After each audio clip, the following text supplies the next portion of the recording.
అందరికీ praise lord. ఈరోజు దేవుని వాక్యము యోహాను గ్రంథము 14వ అధ్యాయము 18వ వచనం చదువుకుందాము. అనాథలారా, నేను మిమ్మును విడువను, నేను మీ యొద్దకు వచ్చేదను. దేవునికి స్తోత్రములు.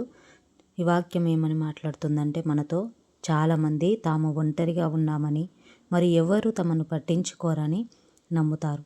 కానీ యేసు మనతో ఉన్నప్పుడు మనం ఎప్పుడూ నిజముగా ఒంటరి వారము కాము, లేదా మనని ఎవరు విడిచిపెట్టిన వారము కాము. ఒంటరిగా ఉన్నామని మనని మనము అనుకుంటాం. ఆయన మన నిత్య స్నేహితుడు మరియు సహకారుడు.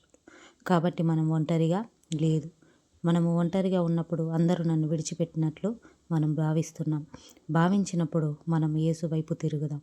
మనము ఆయనను వెంబడించే వారిగా ఉండాలి. ఆయన మనల్ని ఎప్పుడూ విడిచిపెట్టువారు కాదు. మనల్ని విడవని ఎడబాయని దేవుడు మనకున్నాడు. నేను మీ యొద్దకు వచ్చేదనని దేవుడు వాక్యం ద్వారా సెలవిస్తున్నాడు. కాబట్టి నీవు ఈరోజు ఒంటరిగా బాధపడుతున్నప్పుడు దేవుడు నీతోనే మాట్లాడుతున్నాడు. యోహాను గ్రంథం 14:18 వచనంలో నీతో దేవుడు ఉన్నాడట.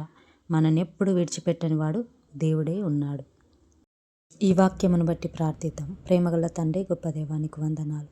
యోహాను 14:18 వచనం ద్వారా మాతో మాట్లాడిన దేవా, నేను మిమ్మును విడవను, నేను మీ యొద్దకు వచ్చేదనని వాక్యం ద్వారా సెలవిచ్చిన దేవా, మమ్మల్ని విడవని ఎడబాయని దేవుడవై ఉన్న దేవా, నీకు స్తోత్రములు. ఎంతమంది అయితే ఒంటరిగా బాధపడుతున్నారో వారితో నువ్వు మాట్లాడండి. వాక్యం ద్వారా వారిని బలపరచండి, స్థిరపరచండి. వారితో నువ్వు ఉన్నావని వారు గ్రహించి ఇంకనూ ముందుకు వెళ్ళుటకు కృప చూపించండి. వారి జీవితంలో ఒంటరి, డిప్రెషన్ వాటన్నిటి నుంచి విడిపించమని యేసు నామంలో అడిగి వేడుకుంటున్నాం తండ్రి. ఆమేన్. దేవుడి వాక్యం దీవించి ఆశీర్వదించను గాక.